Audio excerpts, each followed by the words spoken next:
Who is Freddie Mercury? Freddie Mercury, born Farrokh Bulsara, 5 September 1940, 6:24 November 1991, was a British singer and songwriter who achieved worldwide fame as the lead vocalist of the rock band Queen. Regarded as one of the greatest singers in the history of rock music, he was known for his flamboyant stage persona and four-octave vocal range. Mercury defied the conventions of a rock frontman with his theatrical style, influencing the artistic direction of Queen. Born in 1946 in Zanzibar to Parsi Indian parents, Mercury attended English-style boarding schools in India from the age of 8 and returned to Zanzibar after secondary school. In 1964, his family fled the Zanzibar Revolution, moving to Middlesex, England. Having studied and written music for years, he formed Queen in 1970 with guitarist Brian May and drummer Roger Taylor. Mercury wrote numerous hits for Queen, including Killer Queen, Bohemian Rhapsody, Somebody to Love, We Are the Champions, Don't Stop Me Now, and Crazy Little Thing Called Love. His charismatic stage performances often saw him interact with the audience, as displayed at the 1985 Live Aid concert. He also led a solo career and was a producer and guest musician for other artists. Mercury was diagnosed with AIDS in 1987. He continued to record with Queen and posthumously featured on their final album, Made in Heaven 1995. He announced his diagnosis the day before his death from complications from the disease in 1991 at the age of 45. In 1992, a concert in tribute to him was held at Wembley Stadium in benefit of AIDS awareness. His career with Queen was dramatized in the 2018 biopic Bohemian Rhapsody. As a member of Queen, Mercury was posthumously inducted into the Rock and Roll Hall of Fame in 2001, the Songwriters Hall of Fame in 2003, and the UK Music Hall of Fame in 2004. In 1990, he and the other Queen members were awarded the Brit Award for Outstanding Contribution to British Music, and 1 year after his death, Mercury was awarded it individually. In 2005, Queen were awarded an Ivor Novello Award for Outstanding Song Collection from the British Academy of Songwriters, Composers, and Authors. In 2002, Mercury was voted number 58 in the BBC poll of the 100 Greatest Britons. Early life.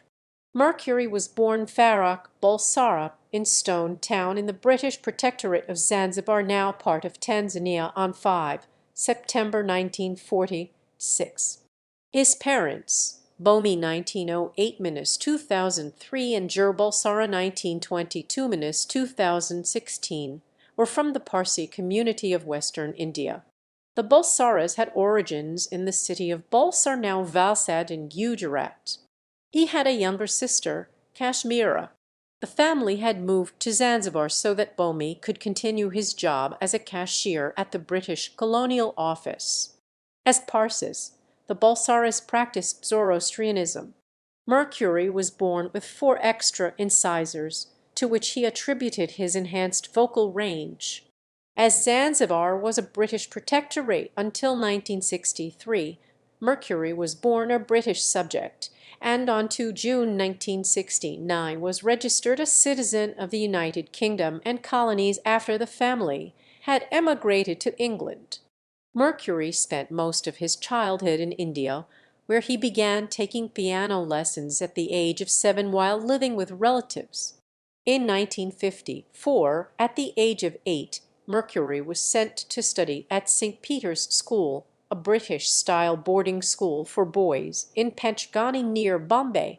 At the age of 12, he formed a school band, the Hectics, and covered rock and roll artists such as Cliff Richard and Little Richard. One of Mercury's former bandmates from the Hectics has said the only music he listened to and played was Western pop music. A friend recalls that he had an uncanny ability to listen to the radio and replay what he heard on piano. It was also at St. Peter's where he began to call himself Freddie. In February 1963 he moved back to Zanzibar, where he joined his parents at their flat. In the spring of 1964 Mercury and his family fled to England from Zanzibar to escape the violence of the revolution against the Sultan of Zanzibar and his mainly Arab government, in which thousands of ethnic Arabs and Indians were killed. They moved to 19 Hamilton Close, Feltham, Middlesex, a town 13 miles 21 km west of central London. The Balsaras briefly relocated to 120 2 Hamilton Road, before settling into a small house at 22 Gladstone Avenue in late October, after first studying art at Isleworth Polytechnic in West London. Mercury studied graphic art and design at Ealing Art College, graduating with a diploma in 1969.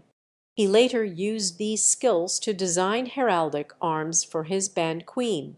Following graduation, Mercury joined a series of bands and sold second-hand Edwardian clothes and scarves in Kensington Market in London with Roger Taylor. Taylor recalls, "Back then I didn't really know him as a singer, he was just my mate. My crazy mate. If there was fun to be had, Freddie and I were usually involved." He also held a job as a baggage handler at Heathrow Airport. Other friends from the time remember him as a quiet and shy young man with a great interest in music. In 1969 he joined Liverpool-based band Ibex, later renamed Wreckage, which played very Hendrix-style, heavy blues. He briefly lived in a flat above the Dovedale Towers, a pub close to Penny Lane in Liverpool's Mossley Hill district. When this band failed to take off, he joined an Oxford-based band, Sour Milk Sea, but by early 1970 this group had broken up as well. In April 1970 Mercury teamed up with guitarist Brian May and drummer Roger Taylor to become lead singer of their band Smile. They were joined by bassist John Deacon in 1971. Despite the reservations of the other members and Trident Studios, the band's initial management, Mercury chose the name Queen for the new band. He later said, "It's very regal, obviously, and it sounds splendid. It's a strong name, very universal and immediate. I was certainly aware of the gay connotations, but that was just one facet of it." About the same time, he legally changed his surname, Balsara, to Mercury. It was inspired by the line "Mother Mercury, look what they've done to me," from his song My Fairy King. Shortly before the release of Queen's self-titled first album, Mercury designed the band's logo, known as the Queen Crest. The logo combines the zodiac signs of the 4 band members, 2 lions for Deacon and Taylor's sign Leo, a crab for May Cancer, and 2 fairies for Mercury Virgo. The lions embrace a stylized letter Q, the crab rests atop the letter with flames rising directly above it, and the fairies are each sheltering below a lion. A crown is shown inside the Q, and the whole logo is overshadowed by an enormous phoenix. The Queen crest bears a passing resemblance to the royal coat of arms of the United Kingdom, particularly with the lion supporters. Artistry. Vocals. Although Mercury's speaking voice naturally fell in the baritone range, he delivered most songs in the tenor range. His known vocal range extended from bass low FF2 to soprano high FF6. He could belt up to tenor high FF5. Biographer David Brett described his voice as escalating within a few bars from a deep, throaty rock growl to tender, vibrant tenor, then on to a high-pitched, perfect coloratura, pure and crystalline in the upper reaches. Spanish soprano Montserrat Caballé, with whom Mercury recorded an album, expressed her opinion that the difference between Freddie and almost all the other rock stars was that he was selling the voice. She adds, "His technique was astonishing. No problem of tempo, he sang with an incisive sense of rhythm. His vocal placement was very good and he was able to glide effortlessly from a register to another. He also had a great musicality. His phrasing was subtle, delicate and sweet, or energetic and slamming. He was able to find the right coloring or expressive nuance for each word. The lead singer Roger Daltrey described Mercury as the best virtuoso rock and roll singer of all time. He could sing anything in any style. He could change his style from line to line, and God, that's an art. And he was brilliant at it. Discussing what type of person he wanted to play the lead role in his musical Jesus Christ Superstar, Andrew Lloyd Webber said he has to be of enormous charisma, but he also has to be a genuine rock tenor. That's what it is. Really, think Freddie Mercury. I mean, that's the kind of range we're talking about. A research team undertook a study in 2016 to understand the appeal behind Mercury's voice, led by Professor Christian Herbst. The team identified his notably faster vibrato and use of subharmonics as unique characteristics of Mercury's voice, particularly in comparison to opera singers. The research team studied vocal samples from 23 commercially available Queen recordings, his solo work, and a series of interviews of the late artist. They also used an endoscopic video camera to study a rock singer brought in to imitate Mercury's singing voice. Songwriting. Mercury wrote 10 of the 17 songs on Queen's greatest hits album, Bohemian Rhapsody, Seven Seas of Rhye, Killer Queen, Somebody to Love, Good Old-Fashioned Lover Boy, We Are the Champions, Bicycle Race, Don't Stop Me Now, Crazy Little Thing Called Love and Play the Game. In 2003, Mercury was posthumously inducted into the Songwriters Hall of Fame with the rest of Queen, and in 2005 all 4 band members were awarded an Ivor Novello Award for Outstanding Song Collection from the British Academy of Songwriters, Composers, and Authors. The most notable aspect of his songwriting involved the wide range of genres that he used, which included, among other styles, rockabilly, progressive rock, heavy metal, gospel, and disco. As he explained in a 1986 interview, "I hate doing the same thing again and again and again. I like to see what's happening now in music, film and theater, and incorporate all of those things."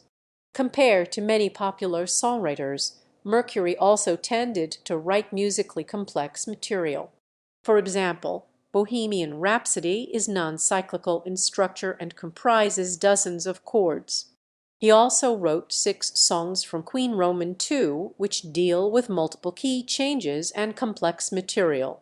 Crazy Little Thing Called Love, on the other hand, contains only a few chords. Although Mercury often wrote very intricate harmonies, he claimed that he could barely read music. He wrote most of his songs on the piano and used a wide variety of key signatures. Live performer. Mercury was noted for his live performances, which were often delivered to stadium audiences around the world. He displayed a highly theatrical style that often evoked a great deal of participation from the crowd. A writer for The Spectator described him as a performer out to tease, shock, and ultimately charm his audience with various extravagant versions of himself. David Bowie, who performed at the Freddie Mercury tribute concert and recorded the song Under Pressure with Queen, praised Mercury's performance style, saying of all the more theatrical rock performers, Freddie took it further than the rest.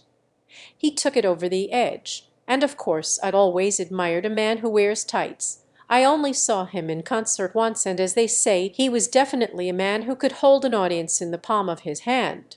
Queen guitarist Brian May wrote that Mercury could make the last person at the back of the furthest stand in a stadium feel that he was connected. Mercury's main prop on stage was a broken microphone stand. After accidentally snapping it off the heavy bass during an early performance, he realized it could be used in endless ways. One of Mercury's most notable performances with Queen took place at Live Aid in 1985. Queen's performance at the event has since been voted by a group of music executives as the greatest live performance in the history of rock music. The results were aired on a television program called The World's Greatest Gigs. Mercury's powerful, sustained note during the a cappella section came to be known as the note heard round the world. In reviewing Live Aid in 2005, one critic wrote, "Those who compile lists of great rock frontmen and award the top spots to Mick Jagger, Robert Plant, etc., all are guilty of a terrible oversight. Freddie, as evidenced by his Dionysian Live Aid performance, was easily the most godlike of them all. Queen roadie Peter Hince states it wasn't just about his voice but the way he commanded the stage. For him it was all about interacting with the audience and knowing how to get them on his side, and he gave everything in every show throughout his career." Mercury performed an estimated 700 concerts in countries around the world with Queen. A notable aspect of Queen concerts was the large scale involved. He once explained, "We're the Cecil B. DeMille of rock and roll, always wanting to do things bigger and better." The band was the first ever to play in South American stadiums, breaking worldwide records for concert attendance in the Morumbi Stadium in Sao Paulo in 1981. In 1986, Queen also played behind the Iron Curtain when they performed to a crowd of 80,000 in Budapest in what was one of the biggest rock concerts ever held in Eastern Europe. Mercury's final live performance with Queen took place on 9 August 1986 at Knebworth Park in England and drew an attendance estimated as high as 200,000.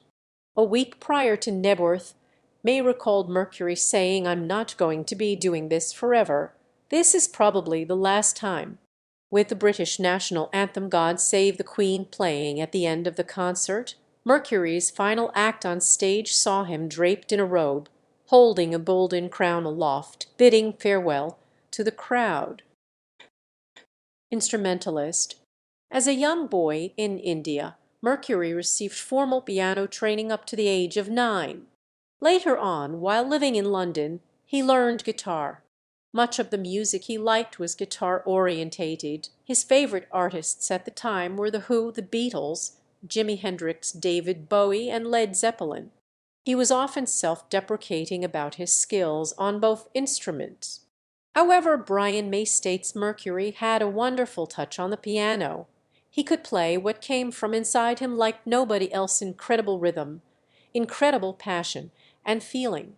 Keyboardist Rick Wakeman praised Mercury's playing style, saying he discovered the piano for himself and successfully composed a number of Queen songs on the instrument.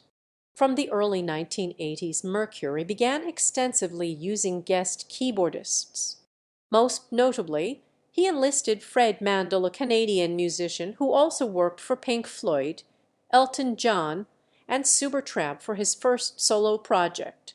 From 1982, Mercury collaborated with Morgan Fisher, who performed with Queen in concert during the Hot Space leg, and from 1985 onward Mercury collaborated with Mike Moran in the studio and Spike Edney in concert. Mercury played the piano in many of Queen's most popular songs, including Killer Queen, Bohemian Rhapsody, Good Old Fashioned Lover Boy, We Are the Champions, Somebody to Love, and Don't Stop Me Now. He used concert grand pianos such as a Bechstein and, occasionally, other keyboard instruments such as the harpsichord. From 1980 onward, he also made frequent use of synthesizers in the studio. Brian May claims that Mercury used the piano less over time because he wanted to walk around on stage and entertain the audience. Although he wrote many lines for the guitar, Mercury possessed only rudimentary skills on the instrument. Songs like Ogre Battle and Crazy Little Thing Called Love were composed on the guitar. The latter featured Mercury playing rhythm guitar on stage and in the studio. Solo career. As well as his work with Queen, Mercury put out 2 solo albums and several singles. Although his solo work was not as commercially successful as most Queen albums, the 2 off Queen albums and several of the singles debuted in the top 10 of the UK music charts. His first solo effort goes back to 1972 under the pseudonym Larry Lorex, when Trident Studios house engineer Robin Jeffrey Cable was working in a musical project at the time when Queen were recording their debut album, Cable enlisted Mercury to perform lead vocals on the songs I Can Hear Music and Goin' Back. Both were released together as a single in 1973. 11 years later, Mercury contributed to the soundtrack for the restoration of the 1927 Fritz Lang film Metropolis.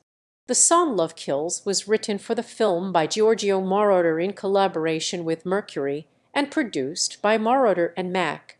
In 1984 it debuted at the number 10 position in the UK singles chart. Mercury's two full albums outside the band were Mr. Bad Guy 1985 and Barcelona 1988. His first album, Mr. Bad Guy, debuted in the top 10 of the UK album charts. In 1993, a remix of Living on My Own, a single from the album, posthumously reached number 1 on the UK singles charts. The song also garnered Mercury a posthumous Ivor Novello Award from the British Academy of Songwriters, Composers and Authors. AllMusic critic Eduardo Rivadavia describes Mr. Bad Guy as outstanding from start to finish and expressed his view that Mercury did a commendable job of stretching into uncharted territory. In particular, the album is heavily synthesizer-driven, that is not characteristic of previous Queen albums.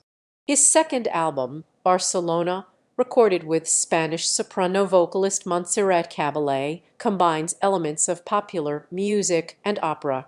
Many critics were uncertain what to make of the album. One referred to it as the most bizarre CD of the year. The album was a commercial success, and the album's title track debuted at No. 8 in the UK and was also a hit in Spain. The title track received massive airplay as the official anthem of the 1992 Summer Olympics held in Barcelona 1 year after Mercury's death.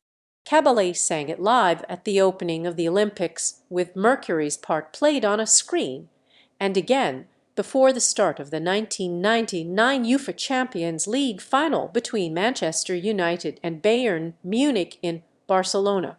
In addition to the two solo albums, Mercury released several singles, including his own version of the hit The Great Pretender by the Platters, which debuted at No. 5 in the UK in 1987.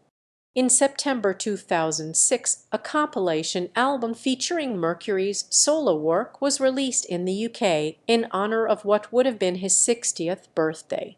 The album debuted in the UK top 10. In 2012, Freddie Mercury, The Great Pretender, a documentary film directed by Rhys Thomas on Mercury's attempts to forge a solo career, premiered on BBC One.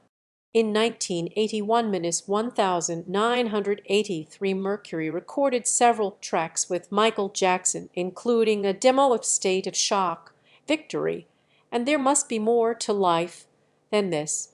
None of these collaborations were officially released at the time, although bootleg recordings exist. Jackson went on to record the single State of Shock with Mick Jagger for the Jacksons' album Victory. Mercury included the solo version of There Must Be More to Life Than This on his Mr. Bad Guy album. There Must Be More to Life Than This was eventually reworked by Queen and released on their compilation album Queen Forever in 2014.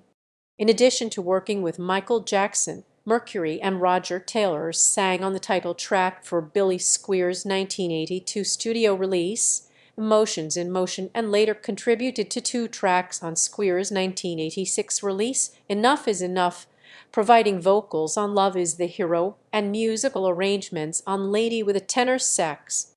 In 2020, Mercury's music video for Love Me Like There's No Tomorrow was nominated for Best Animation at the Berlin Music Video Awards. Woodlock Studio is behind the animation. Personal life. Relationships. In the early 1970s, Mercury had a long-term relationship with Mary Austin, whom he met through guitarist Brian May. Austin, born in Fulham, London, met Mercury in 1969 when she was 19 and he was 24 years old, a year before Queen had formed. He lived with Austin for several years in West Kensington, London. By the mid-1970s, he had begun an affair with David Minns, an American record executive at Elektra Records. In December 1976, Mercury told Austin of his sexuality, which ended their romantic relationship. Mercury moved out of the flat they shared and bought Austin a place of her own nearby his new address of 12 Stafford Terrace, Kensington. Mercury and Austin remained friends through the years. Mercury often referred to her as his only true friend. In a 1985 interview, he said of Austin, "All my lovers asked me why they couldn't replace Mary, but it's simply impossible. The only friend I've got is Mary, and I don't want anybody else. To me, she was my common-law wife. To me, it was a marriage. We believe in each other. That's enough for me." Mercury's final home, Garden Lodge, a 28-room Georgian mansion in Kensington set in a quarter-acre manicured garden surrounded by a high brick wall, was picked out by Austin. Austin married the painting artist Piers Cameron. They have 2 children. Mercury was the godfather of her oldest son, Richard. In his will, Mercury left his London home to Austin, having told her, "You would have been my wife, and it would have been yours anyway." During the early to mid-1980s, he was reportedly involved with Barbara Valentin, an Austrian actress who is featured in the video for It's a Hard Life. In another article, he said Valentin was just a friend. Mercury was dating German restaurator Winfried Winnie Kirchberger during this time. Mercury lived at Kirchberger's apartment and thanked him for board and lodging in the liner notes of his 1985 album Mr. Bad Guy. He wore a silver wedding band given to him by Kirchberger. A close friend described him as Mercury's great love in Germany. By 1985, he began another long-term relationship with Irish-born hairdresser Jim Hutton, 1949-2010, whom he referred to as his husband. Mercury described their relationship as one built on solace and understanding, and said that he honestly couldn't ask for better. Hutton, who tested HIV positive in 1990, lived with Mercury for the last 7 years of his life, nursed him during his illness, and was present at his bedside when he died. Mercury wore a gold wedding band given to him by Hutton in 1986 until the end of his life. He was cremated with it on. Hutton later relocated from London to the bungalow he and Mercury had built for themselves in Ireland. Friendship with Kenny Everett. Radio disc jockey Kenny Everett met Mercury in 1974 when he invited the singer onto his Capital London breakfast show. As 2 of Britain's most flamboyant, outrageous and popular entertainers, they shared much in common and became close friends. In 1975, Mercury visited Everett, bringing with him an advance copy of the single Bohemian Rhapsody. Despite doubting that any station would play the 6-minute track, Everett placed the song on the turntable and, after hearing it, exclaimed, "Forget it, it's going to be #1 for centuries."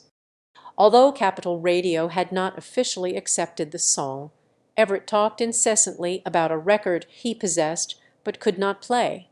He then frequently proceeded to play the track with the excuse, "Oops, my finger must have slipped." On one occasion, Everett aired the song 14 times over a single weekend. Capital's switchboard was overwhelmed with callers inquiring when the song would be released. During the 1970s, Everett became advisor and mentor to Mercury, and Mercury served as Everett's confidant. Throughout the early to mid-1980s, they continued to explore their homosexuality and use drugs. Although they were never lovers, they did experience London nightlife together. By 1985, they had fallen out, and their friendship was further strained when Everett was outed in the autobiography of his ex-wife Lee Everett Alkin. In 1989, with their health failing, Mercury and Everett were reconciled. Sexual orientation. While some commentators claimed Mercury hid his sexual orientation from the public, others claimed he was openly gay.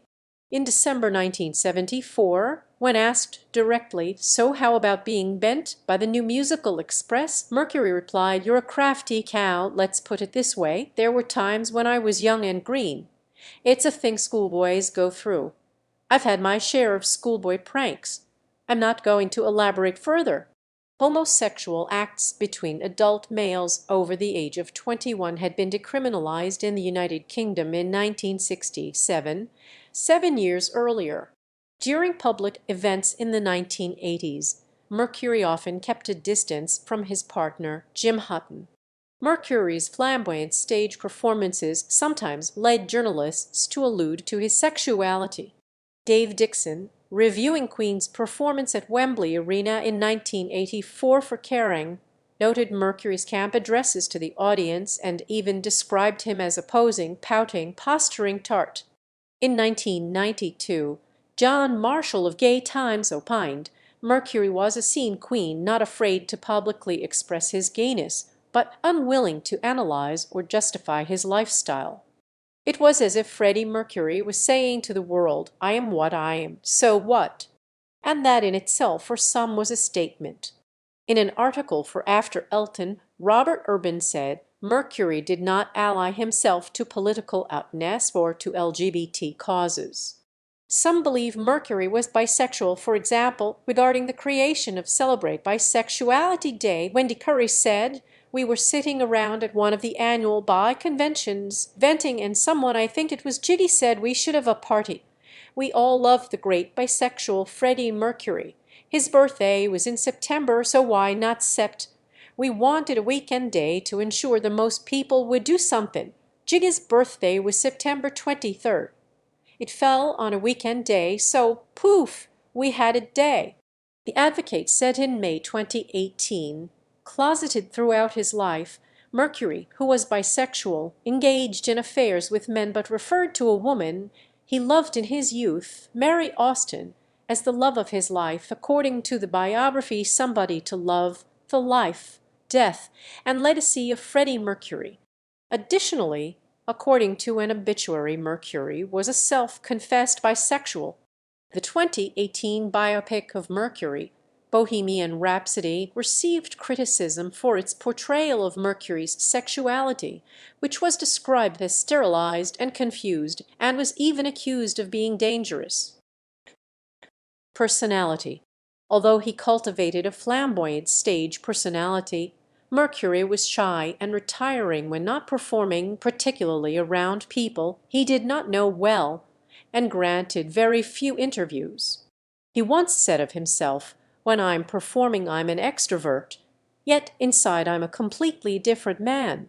On this contrast to his larger-than-life stage persona, BBC music broadcaster Bob Harris adds he was lovely, bright, sensitive, and quite vulnerable. While on stage, Mercury basked in the love from his audience. Nirvana frontman Kurt Cobain's suicide note mentions how he admired and envied the way Mercury seemed to love, relish in the love and adoration from the crowd. Mercury never discussed his ethnic or religious background with journalists. The closest he came to doing so was in response to a question about his outlandish persona. He said, "It's something inbred, it's a part of me. I will always walk around like a Persian popinjay," an oblique reference to his Indian Parsi background.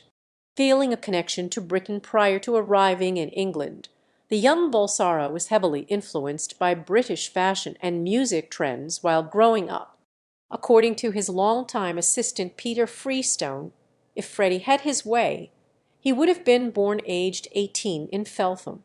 Harris states one of the things about Freddie was that he was very civilized and quite English. "I'd go over to his flat near Shepherd's Bush in the afternoon, and he'd get out the fine china and the sugar lumps, and we'd have a cup of tea."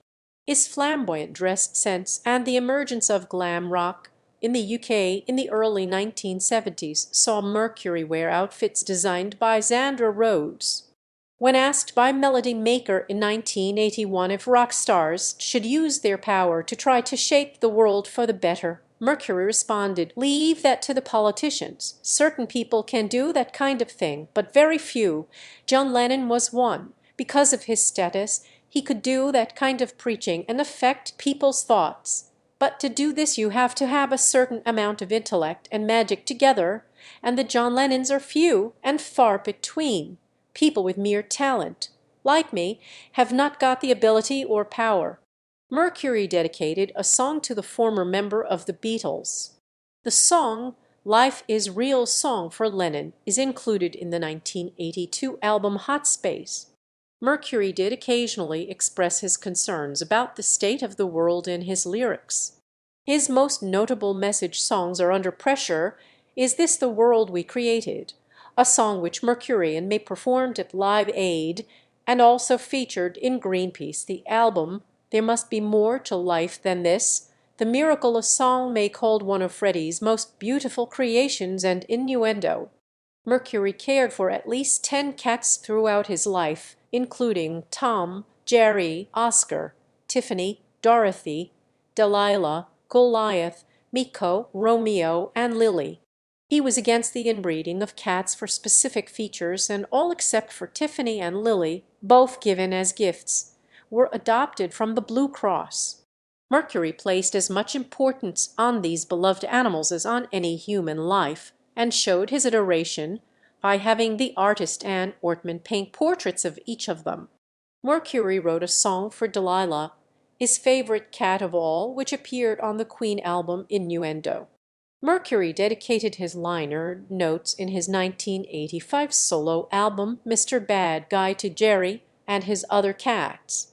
It reads, "This album is dedicated to my cat Jerry, also Tom, Oscar, and Tiffany, and all the cat lovers across the universe. Screw everybody else." In 1987, Mercury celebrated his 41st birthday at the Pikes Hotel, Ibiza, Spain.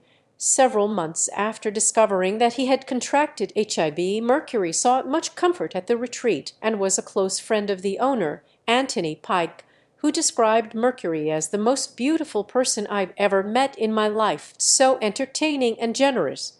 According to biographer Leslie Ann Jones, Mercury felt very much at home there. He played some tennis, lounged by the pool, and ventured out to the odd gay club or bar at night.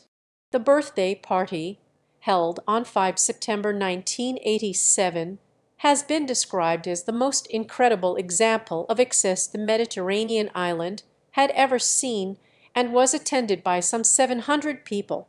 A cake in the shape of Antoni Gaudi's Sagrada Familia was provided for the party. The original cake collapsed and was replaced with a 2-meter-long sponge cake decorated with the notes from Mercury's song Barcelona.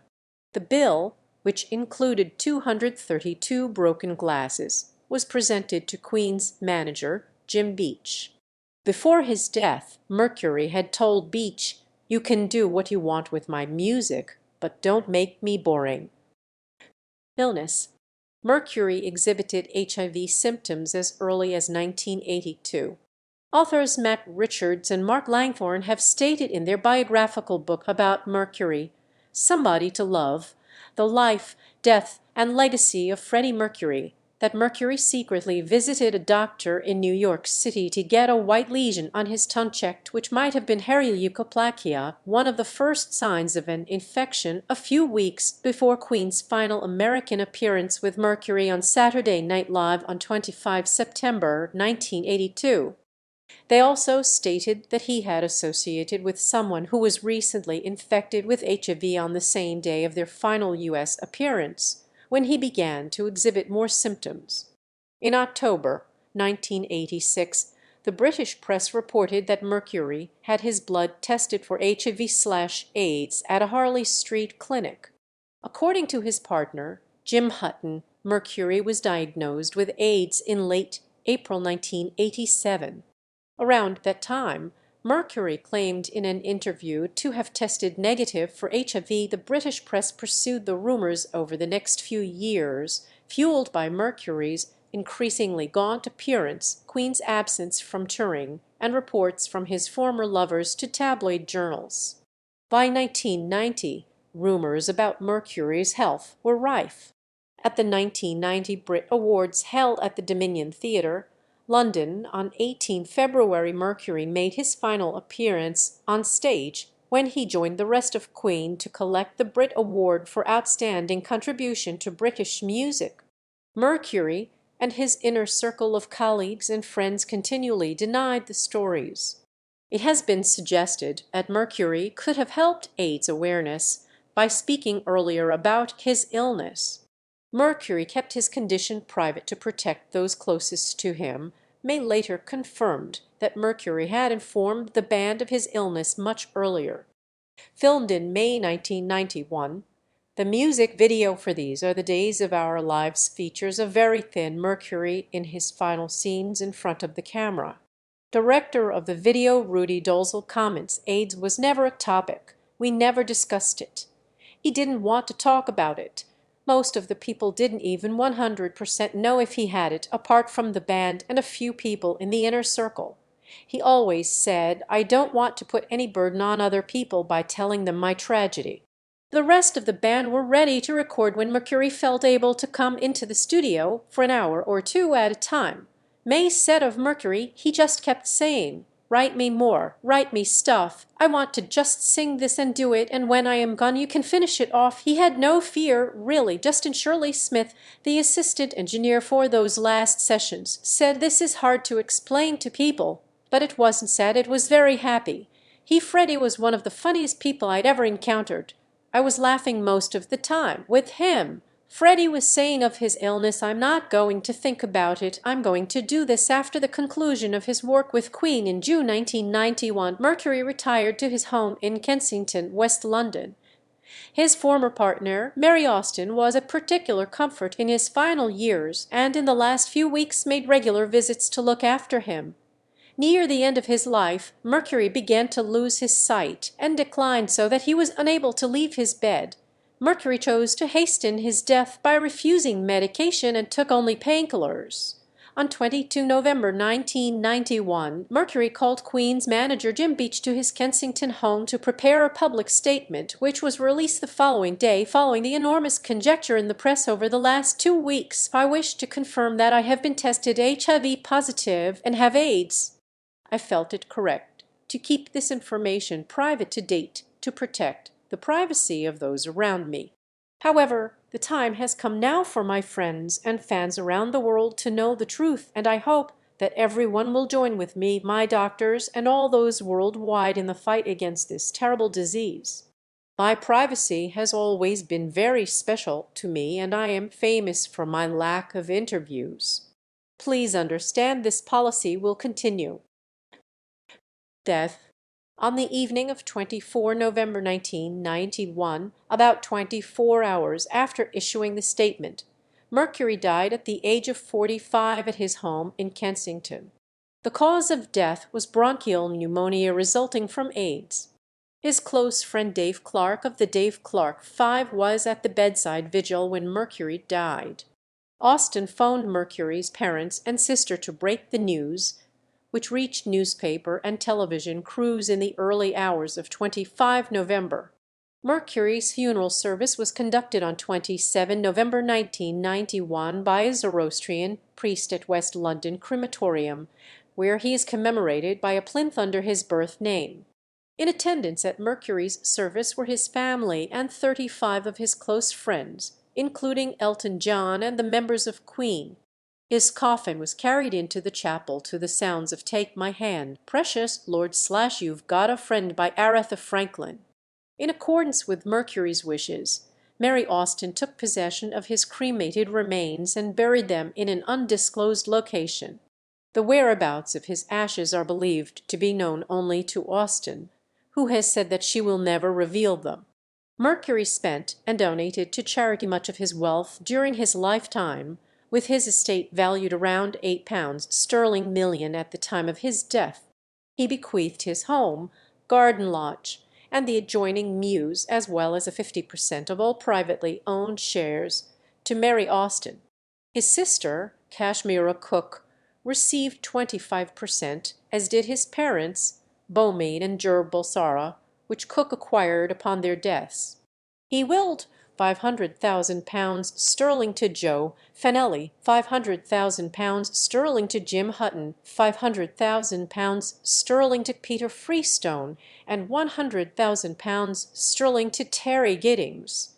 Mercury, who never drove a car because he had no license, was often chauffeured around London in his Rolls-Royce Silver Shadow from 1979 until his death. The car was passed to his sister Kashmira, who made it available for display at public events, including the West End premiere of the musical We Will Rock You in 2002, before it was auctioned off at the NEC in Birmingham in 2013 for £74,600. Following his death, the outer walls of Garden Lodge in Logan Place became a shrine to Mercury, with mourners paying tribute by covering the walls in graffiti messages. 3 years later, Time Out magazine reported that the wall outside the house has become London's biggest rock and roll shrine. Fans continued to visit to pay their respects, with letters appearing on the walls until 2017, when Austin had the wall cleared. Hutton was involved in a 2000 biography of Mercury, Freddie Mercury, The Untold Story, and also gave an interview for The Times in September 2006 for what would have been Mercury's 60th birthday. Legacy. Continued popularity.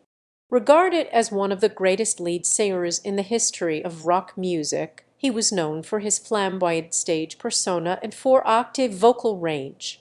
Mercury defied the conventions of a rock frontman, with his highly theatrical style influencing the artistic direction of Queen. The extent to which Mercury's death may have enhanced Queen's popularity is not clear. In the United States, where Queen's popularity had lagged in the 1980s, sales of Queen albums went up dramatically in 1992, the year following his death. In 1992, one American critic noted, "What cynics call the dead star factor had come into play. Queen is in the middle of a major resurgence." The movie Wayne's World, which featured Bohemian Rhapsody, also came out in 1992. According to the Recording Industry Association of America, Queen had sold 34.5 million albums in the United States by 2004, about half of which had been sold since Mercury's death in 1991. Estimates of Queen's total worldwide record sales to date have been set as high as 300 million.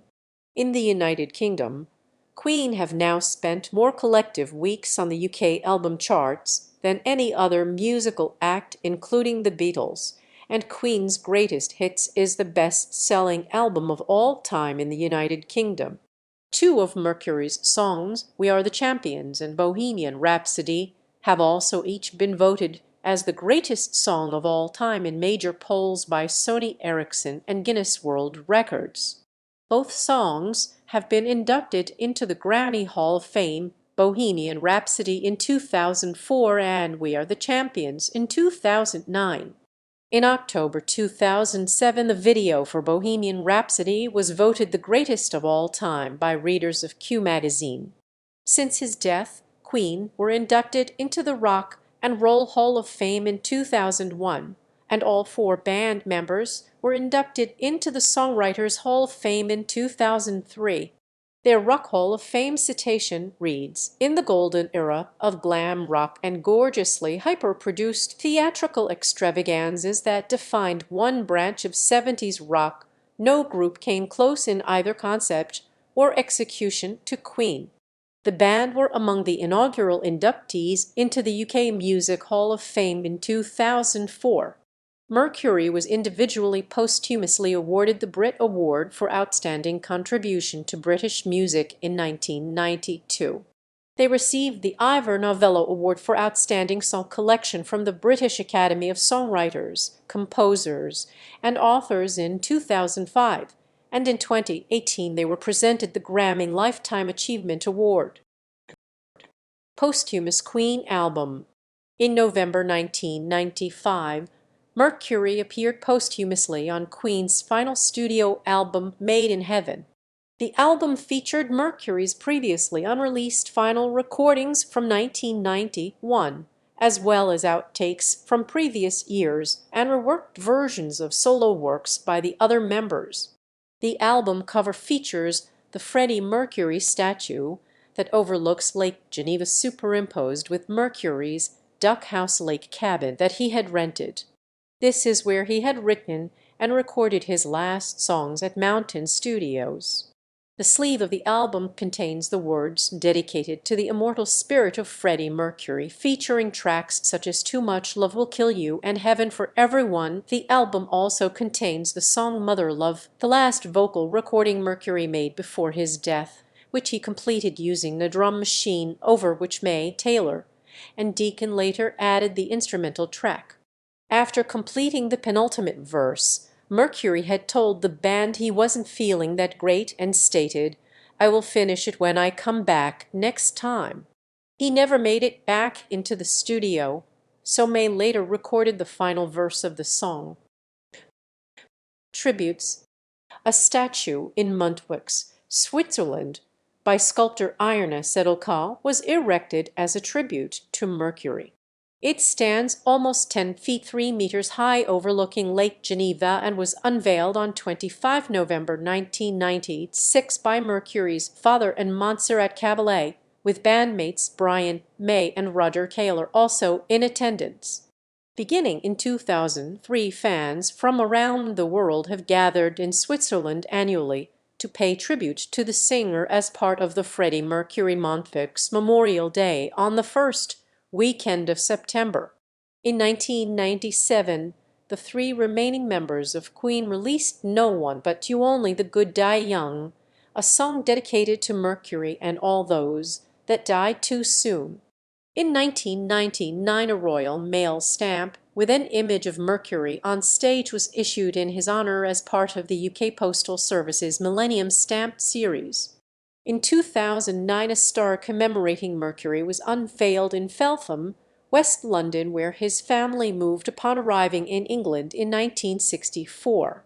The star in memory of Mercury's achievements was unveiled on Feltham High Street by his mother Gerbil Sarah and Queen bandmate May. A statue of Mercury stood over the entrance to the Dominion Theatre in London's West End from May 2002 to May 2014 for Queen and Ben Elton's musical We Will Rock You.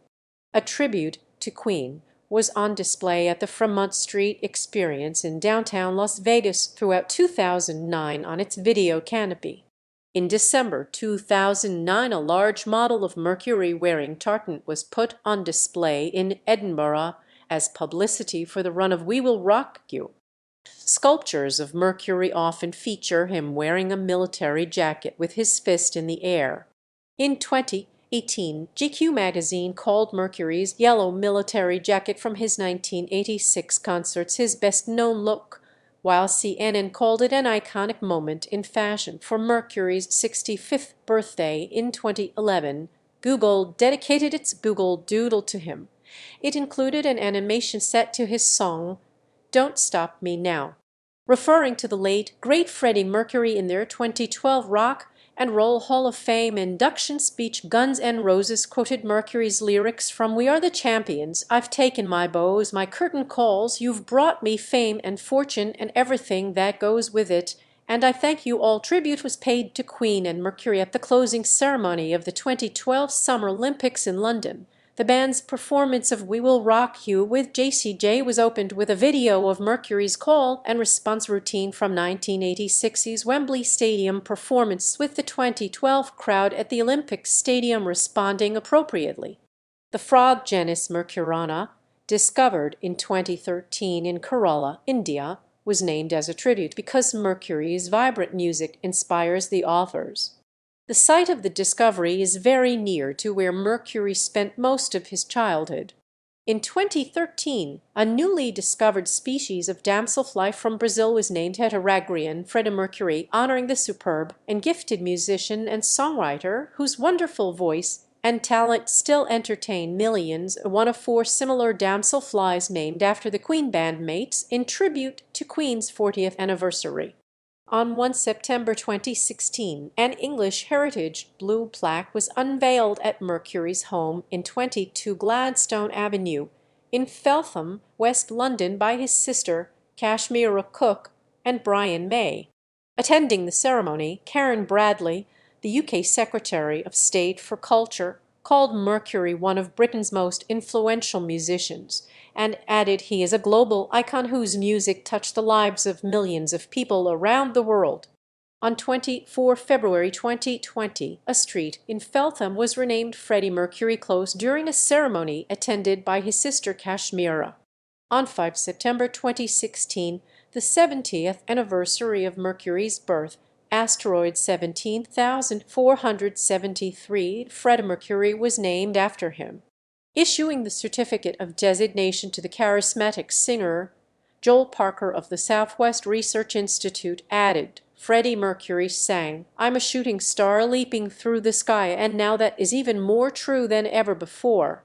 In an April 2019 interview, British rock concert promoter Harvey Goldsmith referred to Mercury as one of our most treasured talents. In August 2019, Mercury was one of the honorees inducted in the Rainbow Honor Walk, a walk of fame in San Francisco's Castro neighborhood noting LGBTQ people who have made significant contributions in their fields. Freddie Mercury Alley is a 107-yard-long 98-m alley next to the British Embassy in the Ujeźdź district in Warsaw, Poland, which is dedicated to Mercury and was unveiled on 22 November 2019. Until the Freddie Mercury Close in Feltham was dedicated, Warsaw was the only city in Europe with a street dedicated to the singer. In January 2020, Queen became the first band to join Queen Elizabeth Roman II on a British coin. Issued by the Royal Mint, the commemorative £5 sterling coin features the instruments of all four band members, including Mercury's Bechstein grand piano and his mic and stand. In April 2022, a life-size statue of Mercury was unveiled in South Korea's resort island of Jeju. Mercury has featured in international advertising to represent the UK. In 2001, a parody of Mercury, along with prints of other British music icons consisting of the Beatles, Elton John, Spice Girls, and the Rolling Stones, appeared in the Eurostar national advertising campaign in France for the Paris to London route. In September 2017, the airline Norwegian painted the tail fin of two of its aircraft with a portrait of Mercury to mark what would have been his 71st birthday. Mercury is one of the company's 6 British tail fin heroes alongside England's 1960 FIFA World Cup winning captain Bobby Moore, children's author Roald Dahl, novelist Jane Austen, pioneering pilot Amy Johnson, and aviation entrepreneur Sir Freddie Laker. Importance in AIDS history. As the first major rock star to die of AIDS, Mercury's death represented an important event in the history of the disease. In April 1992, the remaining members of Queen founded the Mercury Phoenix Trust and organized the Freddie Mercury Tribute Concert for AIDS awareness to celebrate the life and legacy of Mercury and raise money for AIDS research, which took place on 20 April 1992. The Mercury Phoenix Trust has since raised millions of pounds for various AIDS charities. The tribute concert, which took place at London's Wembley Stadium for an audience of 72,000, featured a wide variety of guests including Robert Plant of Led Zeppelin, Roger Daltrey of The Who, Extreme, Elton John, Metallica, David Bowie, Annie Lennox, Tony Iommi of Black Sabbath, Guns N' Roses, Elizabeth Taylor, George Michael, Def Leppard, Seal, Liza Minnelli, and Otwovaya Satellite. Elizabeth Taylor spoke of Mercury as an extraordinary rock star who rushed across our cultural landscape like a comet shooting across the sky. The concert was broadcast live to 76 countries and had an estimated viewing audience of 1 billion people. The Freddie for a Day fundraiser on behalf of the Mercury Phoenix Trust takes place every year in London, with supporters of the charity including Monty Python comedian Eric Idle and Mel B of the Spice Girls. The documentary Freddie Mercury, The Final Act, aired on BBC Two in 2021 and the CW in the US in April 2022. It covered Mercury's last days, how his bandmates and friends put together the tribute concert at Wembley, and interviewed medical professionals, people who tested HIV positive, and others who knew someone who died of AIDS. Appearances in lists of influential individuals. Several popularity polls conducted over the past decade indicate that Mercury's reputation may have been enhanced since his death. For instance, in a 2002 vote to determine who the UK public considers the greatest British people in history, Mercury was ranked 58 in the list of the 100 greatest Britons broadcast by the BBC. He was further listed at the 52nd spot in a 2007 Japanese national survey of the 100 most influential heroes. Although he had been criticized by gay activists for hiding his HIV status, author Paul Russell included Mercury in his book The Gay 100, a ranking of the most influential gay men and lesbians, past and present. In 2008, Rolling Stone ranked Mercury 18 on its list of the top 100 singers of all time. Mercury was voted the greatest male singer in MTV 22 Greatest Voices in Music. In 2011, a Rolling Stone readers pick placed Mercury in second place of the magazine's Best Lead Singers of All Time. In 2015, Billboard magazine placed him second on their list of the 25 best rock frontmen and women of all time. In 2016, Loud Weekly ranked him first on the list of 20 greatest singers of all time in any genre. Portrayal on stage. On 24 November 1997, a monodrama about Freddie Mercury's life, titled Mercury: The Afterlife and Times of a Rock God, opened in New York City. It presented Mercury in the hereafter, examining his life, seeking redemption, and searching for his true self. The play was written and directed by Charles Messina, and the part of Mercury was played by Khalid Gonsalves, née Paul Gonsalves, and then later Amir Darvish. Billy Squier opened one of the shows with an acoustic performance of a song he had written about Mercury titled I Have Watched You Fly. In 2016, a musical titled Royal Vauxhall premiered at the Royal Vauxhall Tavern in Vauxhall, London. Written by Desmond O'Connor, the musical told the alleged tales of the nights that Mercury, Kenny Everett, and Princess Diana spent out at the Royal Vauxhall Tavern in London in the 1980s. Following several successful runs in London, the musical was taken to the Edinburgh Fringe Festival in August 2016, starring Tom Giles as Mercury. Portrayal in film and television. The 2018 biographical film Bohemian Rhapsody was, at its release, the highest-grossing musical biographical film of all time. Mercury was portrayed by Rami Malek, who received the Academy Award, BAFTA Award, Golden Globe Award, and Screen Actors Guild Award for Best Actor for his performance.